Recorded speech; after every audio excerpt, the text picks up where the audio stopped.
and welcome to PM Express. And indeed, it has been a memorable day. You see, I think many people haven't said it. I don't know if people have thought about it, but let me just spell it. You see, since 1992, we've tried different governments. And bear in mind, we came in from a sort of a revolution, PNDC into the NDC. And the whole idea of PNDC coming into power was that we needed to rid this land of corruption. People lost their lives. And then it metamorphosed into PNDC, and it didn't seem to quite work. Then Kufuor came into power and corruption was still there. The president says it's been there since Adam. Give me an evidence and I'll prosecute. Then there was Mills and still corruption was there. Came to John Mahama, still corruption. Now there's Nanadu. And you know what? The average Ghanaian, the real true patriotic Ghanaian is on the brink with all this democracy, where people are thinking, is this democracy at all good for us? Where the nation is divided, you know, it's him or us, it's a zero-sum game, winner takes all. And the stakes are so high that those who eventually get into power, you know, have to pay or pay back however it is they got into power. And so Nanado's government, or this era, whoever happens to be, seems to be our last chance if corruption indeed is the way forward for us. You've heard many people ring up and say, oh, why you even want the military to come back again? That's how fed up sometimes people get with this democracy. And so the special prosecutor coming in, it's like a revolution within democracy to see if indeed in a democracy you can rid corruption, for us all to sit back and say, well, it's fine. Let's all paddle this boat and go. So for me, that's my position of the special prosecutor, that is this the revolution that we need so that we have confidence in this style of governance that we have chosen? I don't know, but I'm just saying that it looks as if the basket has been shaken a little bit. As to whether it's going to yield any results, we'll live to see. But genuinely, and I don't know you at home, but genuinely, I think we're just fed up with all this nicey democracy thing. It doesn't seem to propel us fast enough. Is this going to be our answer, the special prosecutor? And those of you who missed it, you missed a big show. Mr. Martin Amidu was in his element today. He was clear, he was infatigable that, listen, I am not going to be pushed around, I'm not going to be controlled. I have principles which I've grown with, and I'm not going to depart from it. I'm in love with Ghana. Sometimes he was very emotional, sometimes he was very angry, sometimes he was very fiery. But the bottom line was that nobody's going to push me around, not the president, not my board, no one. If I find you guilty, I am going for it. Who knows? My name is Nana Nsakwa IV, Chief of the Little Republic of Akwamodumasa. When I come back, I'm talking to somebody who knows a thing or two about law, and you really don't want to miss this conversation. Stay tuned.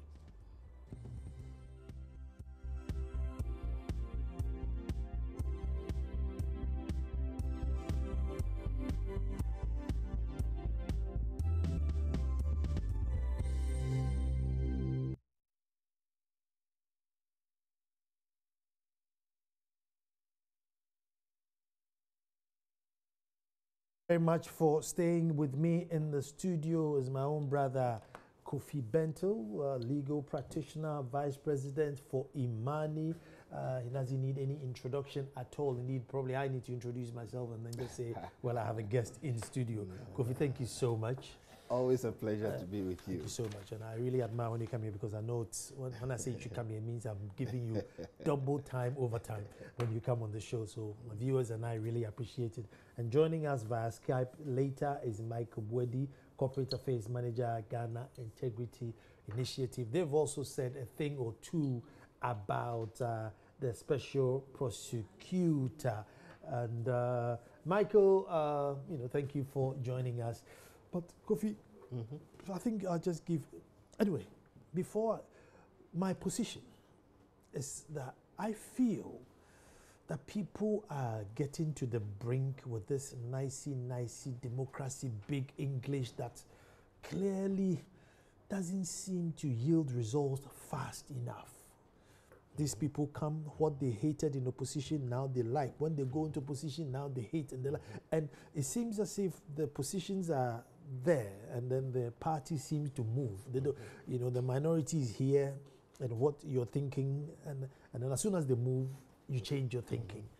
Am I right in saying that, or maybe I'm pushing it to the? You're right.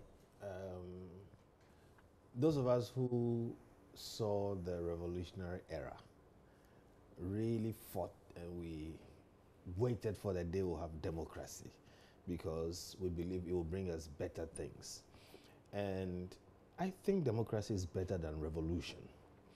But you hear stories, sometimes romanticized stories, about the revolution and the discipline and this and that. I tell people that those who ask for the military to come back did not experience it. So they just heard the romanticized versions of discipline and no nonsense government and all of these things and that kind of thing. You know, because if you've experienced that, you'll never ask for it to come back again. But that said, there is this deep disappointment with democracy, quote unquote, because sometimes people feel it gives license both to citizens to misbehave, litter the country, and basically go free, because after all, you know, we are under law and nobody can brutalize you. And then they also feel that it gives too much room to politicians, okay, who do what you're talking about. Today they say one thing, tomorrow they're in opposition, they say another thing. And then the other guy too, who was saying the other thing, today he's in power, he say another thing. And somebody feels like somebody must compel them to do right, okay. Truth is, all human societies go through this. And if you read the history of Europe, okay, even Eastern Europe especially, that's what led to the revolutions and the Bolsheviks and overthrowing the, you know, kings and whatever throughout. So in most advanced nations, they've gone through this whole thing, and they've come back to the point where they say, look, it's better to have the rule of law. In the rule of law, you have a situation where if you are not happy with your politician or the person you voted for, okay, you will be able to, if you can invoke a certain law, deal with that situation. As part of the rule of law, it is better that we have representatives. And in this context, these are our parliamentarians. In other developed democracies, you can actually call your congressman, call your senator or whatever, and tell them what you want. And they record votes, so they know how this person voted or that person voted. What I'm saying is this: we are at a point in our democracy where we have not gotten to the point where we feel we have sufficient enough control over our politicians. So sometimes we want to hit them over the head. I'll let you continue, but you know, in other democracy, where the MP or the representative says, no, I can't vote this way because my people will not have it. That's what. So it's an evolution. We are at the point where we don't feel we have that control. One of the things we've said this year is that we must move towards a point where parliamentary votes are recorded. And the speaker said something like that when he was inaugurated. Now, these little or incremental, additions to our democracy help to remove this feeling of powerlessness, okay, in between elections. So what I'm simply saying is that, look, I understand when people think that the politicians are playing us, okay, but it's just a stage of the evolution of our democracy. We just need to find a way to speed it up without crashing this whole thing, you know, because I've heard it to people say, why doesn't the military come back? They will set us back 30 years. And the last military regime set us back. Mahathir Mohamad took over Malaysia at the same time Rawlings was in charge here. He used 20 years, Rawlings had 19 years. He transformed Malaysia, we didn't go nowhere. So the truth is, going back is not the answer, but we must work this democracy to the point where you can ask your parliamentarian, why did you vote for this bill? And for that reason, I will campaign against you next time, you will lose your vote. And it will come to a point where the politicians really become very beholden to the people who elected them. So all I'll say is that, look, let's keep working it. I mean, you know what all of us are doing, working from behind to make sure that our politicians are more and more and more accountable to us. We need to be going in that direction. One day we'll get there. And this time you can send your messages via WhatsApp, so it's very interactive, so you can join on a subject like this. We definitely want to hear what you have to say. So write this number down. It's 0547 402 488. 0547 402 488. You can send your messages via WhatsApp, and then I'll read it as we're going along. Do I have Michael on Skype or? Yes, you do. Michael, I'll also take preliminary comments from you. I don't know if you heard my open statement, but I want to hear from what you also want to say. But I felt that from '92 to now, we seem to be getting fed up with this nicey democracy, full of big English, which 50% of us don't even understand, and we are getting poorer, they are getting richer, and we still say democracy. And this could be that revolution that we're all waiting for. That, well, there's somebody who's now going to bridge the gap, stop the basket from leaking, so that there will be equity in the system. Yes, Nana, good evening. Good evening to your viewers. Kofi, good evening. Good evening. I think that with all that Kofi said, I need not to say much. Once an elderly person told me that a caricature democracy is far better than the dictatorship. So Kofi was right in saying that who are asking for the military to come back did not really live through the time, and therefore the stories and the goodies that they hear is what is tickling their fancy. The problem, actually, the big problem that we have as a country is that the rallying force that gets people into leadership have become more stronger than the will of the people. So what I'm saying is that the political parties have become very stronger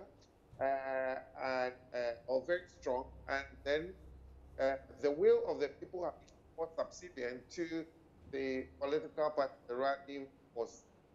And therefore, when we elect people, the people elected to office feels accountable to the political party or the rallying force that gets them into leadership, rather than the citizens that vote for them or whose bill they voted in power to serve. Now, the good thing is this special prosecutor thing, which seems to be a certain whip, and introduction of a certain whip, which is coming to then crack the whip and get people to do what is right when they get, so that we can have a certain leg in the level of accountability. Occupy Ghana's court victory for the Auditor General of another lane. So it has strengthened, for instance, the Auditor General to wake up to its responsibility. I believe that slowly we are making progress in getting institutions to work. Some force that will push politicians to recognize the will of the people and hold them more accountable to the resources and the power that we give to them. So indeed, we are evolving, slow as it may be, and believe that we'll get there. And I believe that with the introduction of the special prosecutor, we would be moving a notch higher in our efforts to getting accountability, getting public officers accountable to them. Thank you very much. The WhatsApp number again is 0547 402 488. Now, keep those of you who always watch PM, write it down so that you can always send your messages in. Messages are coming in already, and I would catch up very soon. Kofi, were you, I don't know if it's a fair question, but were you impressed with the display today? It was very interesting. It was very interesting. Yeah. And yes, you can't help but be impressed by the force with which Citizen Vigilante came to town. You could tell that he really came prepared. So yes, that was interesting to watch. Usually, people who go for vetting feel under siege, but it's seemed as if he came determined not to, you know, be put on the defensive, you know. So that was quite interesting to watch. Is that what you expect of the special prosecutor, or you'd want the special prosecutor to be a bit more diplomatic? Oh, I don't think it's about diplomacy per se. The Americans have a saying that speak softly but carry a big stick. And what they mean is that you don't need to show that I'm going to be wild. I mean, even lawyers, we are taught in advocacy never to raise your voice but always be heard. All right? And there are many ways that you can assert yourself, okay? And one of the ways is to look aggressive. But usually, it's in deeds, not words. So maybe that was his way of sending a message that he's not going to be a pushover. And he actually said it. He will be tested. And it will be sooner than later. If he gets the office, he will be tested sooner than later. And part of the testing will not be just about people who have done things and he has to go, you know, after them. It will have to do with what he picks up to go after. And you know, he's not alone in that industry, in that sphere. We have Yuko. Honestly, Yuko has almost the same powers as the special prosecutor. Okay, and then we have the director of public prosecutions or the attorney general's office, and they also have powers also to prosecute. He is the special prosecutor. We are hoping that he will do special cases. We are hoping that the things that the others have not been able to do, he will do it. It's belling the cat. Okay, it's like who's going to tame the dragon? The things that we've not been able to solve with existing institutions, we are hoping he will deal with. So how he handles it will really show what he's made of. And like I'm saying, he'll be tested sooner than later. So, well, he leaves nobody in doubt that he's fired up for the job. But I don't think that baring his teeth the way he did today is any indication of whether he is going to be successful or not. I trust him. I believe he was the best choice, and I believe he will do his job. As for the display today, I think it was good, and I think people will take note. Michael. Hello. Same question to you. I mean, the GII, are you, I mean, obviously, judging from what your institution does, I mean, is this the right man for the job? I think that for me, I think it was a good show. I, the individual, was very impressed with the show. You know, one thing that perhaps the antics people recognize is that for a very long time, the parliament crossed the political line and did some qualitative testing. You know, this is not one person that's seeking to, by all means, discredit the nominee or by all means get the nominee passed. This is one veteran that perhaps will go down as a very quality veteran and elicited the sort of strength that the nominee would bring to the job.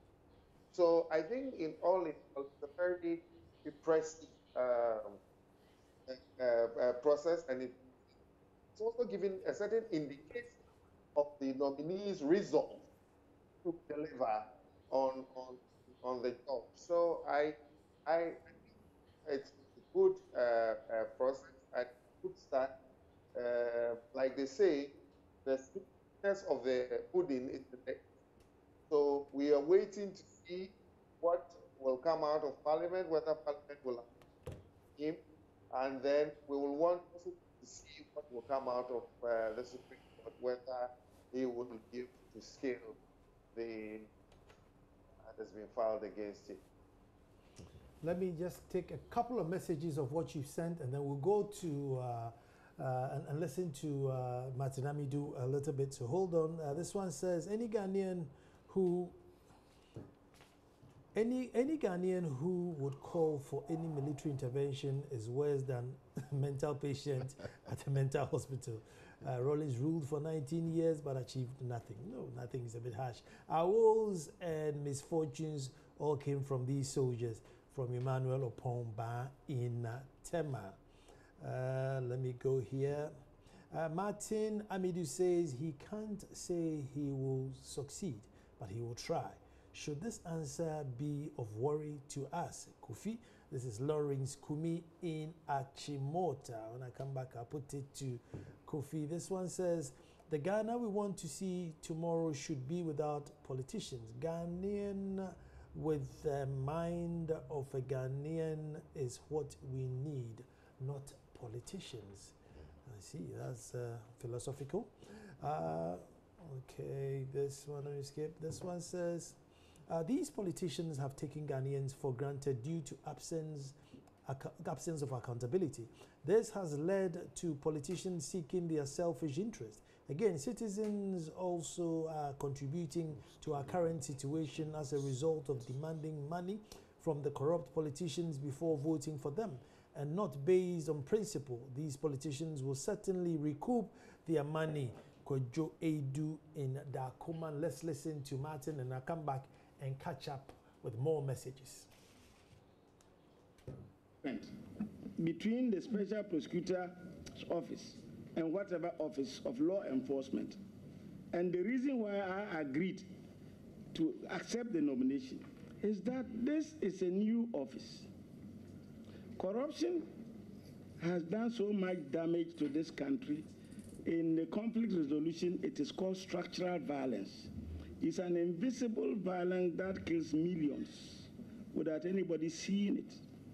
Taking millions of cedis for oneself under illegal circumstances deprives people of good health, education, and all the developmental facilities you can give. So what I want to do is to be able to set up a credible institution with a credible culture, which will be able to block the leakages and the seepages. If I'm able to do that, I don't care even whether I am not able to prosecute anybody. And part of the law says that it is preventative, right? So if I can put the machinery in place to prevent these leakages and seepages, I can assure you that if we succeed, we won't need foreign aid.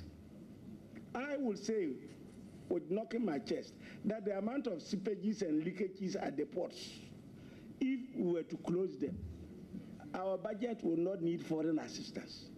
And that is why I accepted this job, to try to help the people of this country, to see whether what I started fighting as a child can at least be realized to some extent, in the hope that whoever takes over from me will keep the spirit. And so I can go to my maker knowing very well that my colleagues who died during the PNDC did not die in vain. And that when I beat them, they'll say, Martin, you did well for us, even though you didn't succeed. Thank you. And that is where President Roosevelt talks about the man in the arena. Admittedly, I haven't Googled the man in the arena yet, but I am very curious to go and find out the man in the arena. I think there must be something significant about the man in the arena. It's well known. Okay. You know, being a chief, what really touched me is that when I go and meet my elders, you know, those who came before me, I can at least say that I tried. Whether I succeeded or not, at least I wasn't lame. I tried. That really, you know, that touched me genuinely. You know, because as a chief, you want to go back to answer the, you know, second and third and say, look, Charlie, when the Dumasa you left, I did more than that. It touched me. Yeah, I mean, the one who says that he will scale Mount Olympus and not sweat does not know what he's coming up against and must not be taken seriously. But the one who says, I will give it my best and hope I succeed, is more likely to succeed. You get the picture? Mm-hmm. If you come to this job with your chest out and say that I'm going to deal with everybody, you don't know what you're coming up against. But the one who says, I'll give it my best shot and hope I succeed, is the one who must be taken seriously. So for me, that gave me an impression that he's not coming with a certain arrogance, that I have all the powers in this place and I'm going to deal with all of you. Because he will come up against some serious and robust situations. So for me, that gave me an impression that he knows what he's talking about. And it gave me assurance that he was the right man for the job. I would have been, I wouldn't have been as happy, if I got somebody who was all blustery and was claiming that, oh, with all these powers, I think I'm going to solve the problem. And we've seen people like that. So, yeah, you're right. Saying I will try is like saying I will give it my best shot and hope I succeed. I think there was a question just before the break that, and somebody said that, that aren't you worried about it? I mean, this is your grand interview. I mean, you're coming for a job. These are the biggest interview panelists this nation has. And you're telling them, Jack, I'm only one man. I'm only here to try. Would you say, no, look, I'm here to succeed? No. That's what I'm saying. The one who says, I will scale Mount Olympus and not sweat, does not know what he's coming up against. So if you are at that place where the whole country is watching you, and you come chest out and say, I'm going to do this and do that and do this and do that and do that, clearly all discerning minds are going to be like, does this guy know what he's talking about? That answer tells me he comes to the job with enough respect for the job. He does not think it is a pushover. He's just going to get in and do it and then go out. Because it is not. And this man is not a king. He's not an executioner. We are not going to give him a sword to go and cut off people's heads. He's going to come to people with law. He's going to tell you you have infringed the law, and he has to prove it to you. Most of the times, he has to do it with a criminal, as a criminal matter, which means he has to prove it beyond reasonable doubt. Okay, the standard of proof that he has to bring to bear is not easy. And you don't also assume that people are stupid and that they are going to steal and just leave all the evidence there for you to see that they've stolen your money. And I keep saying he's a special prosecutor. We've had other prosecutors. We have IOCO, SFO, CID, all those. They've not succeeded. That's why we've had to build this special prosecutor. That tells you that the job he's coming to do from beginning is not easy. If it was easy, we would need him. And it took a lot of argument, a lot of talking for us to get to this point where we said decouple this office from the AG. And we are going to go through a constitutional amendment to give him the full powers that he needs. So we are all hoping. We are all hoping that he succeeds. And indeed, I like the fact that he comes to the office with respect and does not think that he has everything he needs and therefore he's going to just go in and solve the problems. And I think it's also because he's citizen vigilante. He's been at this thing for a while. As he spoke, you could tell that this is not, the first time he's come up against, situations like this. And he understands that it is a hard road. People don't give up their freedoms easily. See how hard Wyoming is fighting? This one is from Kobe in the Juice, who says, good evening, Nana. I'm glad Martin has demonstrated to have the courage to be neutral and get the job done. Ghanaians are waiting for answers. Thank you very much, Kobe. Let me take one more and go to Michael on the phone. Citizen Vigilante Amidu was at his best. He will surely bring the fear of God to the people. This is JB Amwating Strasbourg in France, watching all the way in France. Hello, Michael. Michael. Hello, Michael. Michael, can you hear me? Okay, I think we'll try and reconnect with Michael. But also, let me put Michael's question to you. One thing which, sent shivers down my spine. Oh, look, I could be in the office and not even prosecute one person. What do you mean, be in the office and prosecute one person? This whole nation, have perceived everybody to be corrupt, and therefore, at least Baku be mine. And he says, look, I could be there, I won't catch anybody. They will look at the evidence, and if it's not good enough, I'm not going to follow it. A lawyer will tell you that, because sometimes the things that look obvious, you get into a courtroom and you have to prove beyond reasonable doubt. And you must know that the standard of proof in a criminal matter is such that the proof is on the person who is alleging that you've committed a crime. You, the person defending yourself, you have to do nothing except raise a reasonable doubt. Okay, let me just give you a story to illustrate. There was a murder case. Okay, some guy murdered somebody, and it was clear that he murdered the person. And when the thing came to trial, he had a twin, okay? All he did, after everything had been said that he had murdered the person, was to bring his twin, and his lawyer tried to paint a picture that his other twin was the one who murdered the person. You get the picture? His lawyer was actually giving evidence to show that it is rather the other twin who murdered the person. So at the end of the day, the jury had to decide, is it this guy or this guy who murdered the person? You know what he had done? He had raised reasonable doubt that he wasn't the person. And if you can't find which of them did it, you have to let them go. He walked. So this standard of proof is what he's referring to and saying that he will look at things and say, well, do I need to spend state resources chasing this person if I can't prove it even to myself? And you don't think that the person is also going to just come and just, sit and do nothing. Let me also say this. This is a country which is suffering because of corruption. We've lost billions over many years because of corruption. Can you tell me how many people have gone to jail for corruption? That was my next question to you. All right. So you can see that even though we have a huge problem, we are all confronted with it. How many people have we been able to lock up? If you talk about Malam, he said it was about 20-something thousand share, a mistake, and some people say a mafia and all kinds. We've not jailed the serious corrupt persons. Why? Because they don't just get up, steal, and open, they find a way of, covering up.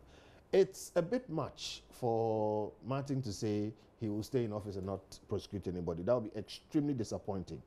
At least we should see that he's tried and tried very hard. So I don't think that necessarily will be, a good enough excuse to say, well, I didn't have anything to prosecute. I think the evidence sometimes is there. But proving to declare success I had a lawyer once on the show, and who was saying that, Nana, it's one of the most difficult cases for anybody is chasing somebody on the basis of corruption. Because one, it's not done in the open. Corruption usually will be a case that is erected on circumstantial evidence, okay? Or you see what the Auditor General has just done. Well, you paid the money, you shouldn't have paid it, so I'm charging you. Now, the question is, what is your motive? A crime has to have two aspects. That you actually did it, and that you intended to do it for a criminal purpose, all right? That's the standard of proof that we talk about, beyond reasonable doubt, okay? And it's not that easy, okay? It is not impossible. Difficult is not equal to impossible. And then also, every country that succeeds in this fight against corruption, and you can look at some of the Scandinavian countries, that's so partly because institutionally things are put in place to prevent it from happening. Okay? And there is responsibility given at a lower level. So if you are the head of a certain institution, you have such responsibility to deal with the people below you that it doesn't become so big. And then if you are the head of that institution, there's also a head over you. If something small happens, they will drop on you like a ton of bricks. So you realize that everybody is vigilant, okay, all the way. In our system, many people become corrupt because they find that there is this huge hole they can exploit. How is it that contracts are paid for twice? Because people process payments on photocopies. You go and they tell you, oh, the file is lost. And then you say, okay, you give me a photocopy of it and let me process it. In some places, absolutely no way. So you can't process a payment except on the original copy. Now, if you have a lax system like processing payments on photocopies, you go to the court today, your docket is lost. You go to the ministry, you want a document, you cannot find it. You go to the hospital, you want your document, it is not there. In other places, if you go to the hospital and they have lost your docket, 3 people get fired. And if you are looking for your payment, okay, the thing is scanned and put in a computer system, which is locked up. All right? So we all use that one system. It goes through the whole thing. If you have a system which allows for photocopies to be used to process $1 million payments, you will get double payment. Okay? So that whole fight is really systemic in nature. Where we are, we've not created a system. So you get these big problems. We are hoping that when we see big problems like somebody being given money he's not entitled to, then he cashes it, we will catch that person, collect our money, and then maybe jail him, and then hopefully teach some people some lessons. So this is not the only solution. This is one of the most important, pillars in the solution. But we still have work to do. And leadership is everything. Leadership is everything. Look, I think President Amidu can do more in the fight against corruption than Martin Amidu. Absolutely. if I find anything that looks like a duck in your system, it is a duck and you are gone. All right? That kind of leadership and trickling it down to the point where people understand that little slips will not be excused simply because you are managing serious things. I think that will do a lot for the fight against corruption.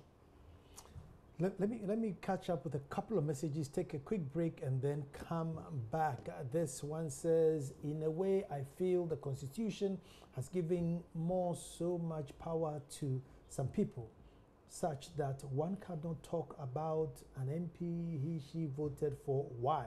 I have witnessed a lot of people being invited by Parliament for comments they made about them. Why is it so? This is Simba in Bimbila. Let me get one more. This one says, hello, Nana. This is Silla from Sunyani. I couldn't leave my television to cook because I was listening to Mr. Amidu. He gave me true definition of who a politician should be. Mr. Amidu, all the way. I'm going to take a quick break, and then when I come back, the conversation continues. Well, the number to send your WhatsApp to is 0547 402 488. 0547 402 488. And all the way from Norway, Christopher says, I blame the police for all the corruption in Ghana. Ghana police is corrupt, and it has descended to all offices, including politicians. If police stop corruption, Ghana will be a better place. I wish Martin Amidu can prosecute them. Going to Michael. Do I have Michael on the phone? Hello, Michael. Okay. Do you think we should manage expectations? Hello, Nana. Oh, I think I got Michael now. Hello, Michael. Yes, Nana. Good. I'm back. Yeah. Good. Michael, should we manage expectations? Of course, we should manage expectations, but at the same time, we should also build the expectation. You know, it's a very dicey issue. Do we manage expectation? Then we also risk making people docile and letting Honorable Martin Amidu rest, or do we heighten expectations so that, you know, we can put pressure on him to do his work? I think we are in a period in our fight against corruption that we cannot be too sure what you have to do, except to constantly engage the various stakeholders. And the more you engage the stakeholders, the more transparent you are about the work you are doing and the progress that we are making, I'm sure the better it will be for everybody. It is legitimate that people have high expectation of the Office of the Special Prosecutor. It is an uncharted course. It's also the fact that people are really tired of the problems that corruption, the country is faced as far as corruption is concerned. And so it's legitimate to have high expectation. But at the same time, it is also the fact that the Martin Amidu figure and what he did as a private person also then makes people feel that, well, if he's given power, he can do more, and therefore people have a higher expectation of him. So it's a mix of things that have led to an increased expectation. There's also the overpromised action when the special prosecutor comes to office by the president and other political appointees had all contributed to the high expectation. But I think it's good. The high expectation is also coming with very high interest in the office, and it will also then ensure that, you know, people see what can be done to corruption if we try the special prosecutor. So we don't need to manage the expectation. What we need to do is to engage constantly with all stakeholders and allow all stakeholders to contribute to the work of the Office of the Special Prosecutor. By doing so, I believe that we can make massive progress. Michael, let me stay with you before I move on. This guy gets into office. I mean, what do we expect? What, in 6 months, in a year's time? At what time should we expect that some action will be taken? Look, I think that there isn't much that he can do in 6 months. The reason is simple. He needs to, number one, his deputies would have to be appointed. He would also go through the same vetting process. Then the board would have to be established. It is then that they would even start working on the regulations that will operationalize the office in itself. And then we would then employ the complementary staff that is required. And then before they can really, start prosecuting cases. If indeed there are other cases that investigation has been completed and then a docket has also been prepared, then they can start prosecuting. So I think 6 months is just too close or too short to start for people to start expecting some miracle. However, well, now that if he is approved and is passed, he has his mandate to discharge. If there are cases he can start working on, why not? He can start, but we shouldn't expect a miracle in a short time. Thank you very much for that. That was Michael Buedi, Corporate Affairs Manager, GII. Obviously excited about the choice. But Kofi, let me divert small. Should there be education? Because we in the media, I mean, we can take one headline and convict you. Just it says Kofi Bentil overpaid. Bam, that's it. Kofi Bentil is a thief, corrupt, conniving. We have tried, judged you, sentenced you, and therefore public sentiments, drive along with it. Should there be some education with how it is we report these things with a bit more caution, because we are just happy to condemn, try and sentence everybody? I don't think education is a solution to everything. If you're a journalist and you're a proper journalist, you should know what to write and what not to write. What I think should be happening is you should be sued so often that you would think twice before you publish things about people. Sometimes you can tell people whatever you want to tell them, but they never really get it until they see the effect of what they do. So when you use a headline to destroy a hard-earned reputation, and you are sued and you lose everything, you understand what it means, because that person lost everything. So for me, really, it's not education I'm asking for. And we'll get there. We'll get there. I think that, journalists will learn maybe the hard way. If you look elsewhere, you see all these things. Gawker just came down. All right. A whole media house was sued because, in fact, they went to broadcast something which actually happened. The Hogan case. Okay. A whole big media house was sued. They couldn't pay. They just went down straight up. And in other places, these things people know. And it will come here. So I think people should just be careful. And the more we build institutions, let the institutions do their job. So, of course, if there is merit to what you're saying and you're sued, you will be able to defend yourself properly, and then you get away with it. But if you just get up and just say things to destroy people's reputations, I think you must be punished. Sorry, the issue about being biased kept on coming and coming and coming and coming. Sitting back, looking at his posture, looking at his record, and going forward. Now you're handing over power. First, he didn't have power. Now you're handing over power to him. You think he can still be neutral? I think he can. Martin, above everybody else, has shown us that he's a principled person, and even when he has to rise up against his own people, he will. He has proven that to us. But even beyond Martin, look, this country, we've had examples like that. People have been appointed to the Supreme Court. And you would think that, they were appointed by this person, so they are going to rule in this. Ghana is blessed with very, very, level-headed people who are very, honest.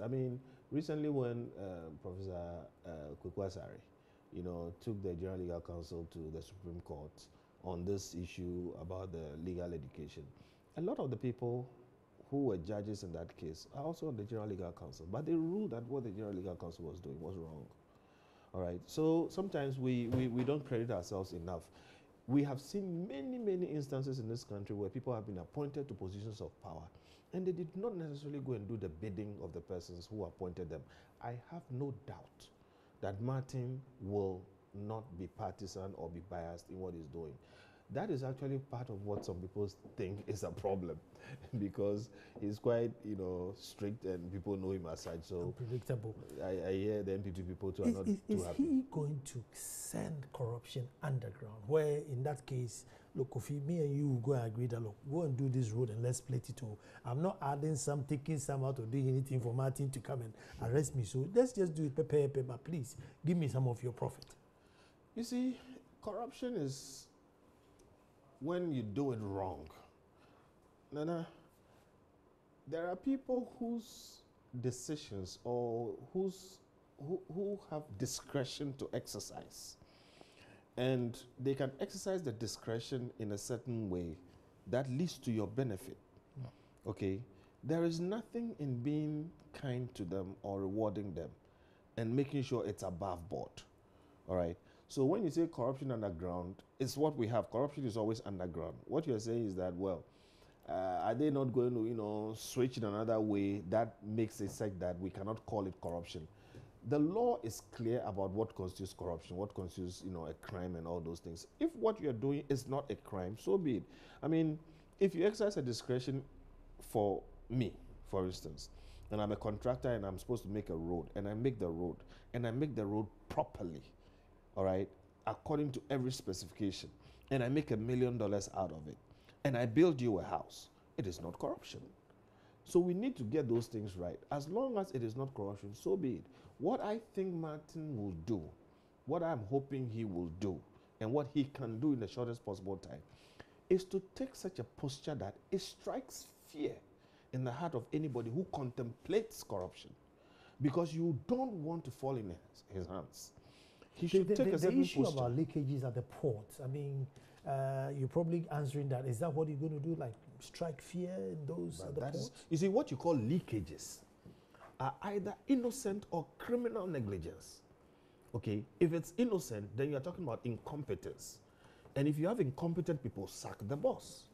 So you will see where, changing the structures and leadership fights corruption.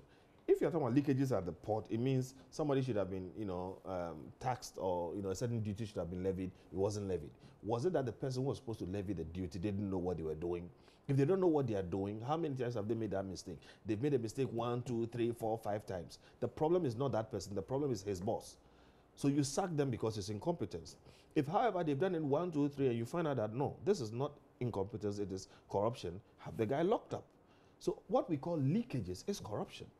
We should get to the point where if you are found out, you should be so scared, okay, that you will consider the pros and cons of that act. And you say, no, I don't want to do this. That is when we will start fighting corruption. Well. I always give you this number, 024-366-2001. 024-366-2001. Tantees, they make the shirts for the show, and indeed they make nice shirts. So give them a call, get yourself a shirt. Take this opportunity to say big happy birthday to Nana Frakoma, Queen Mother of the Akwemu State. Nana Frakoma, happy birthday. She's a Valentine baby, so tomorrow we'll all be at Akwemufie to celebrate her. And if you know her and if you have any Akwemu links, please call and wish her happy birthday. But I want to say big thank you to Kofi. I think this is just the beginning, and I'm sure there will be twists and turns to this, which I may have to have you in. So we talk about all those who sent in messages, and I couldn't catch up with all the messages.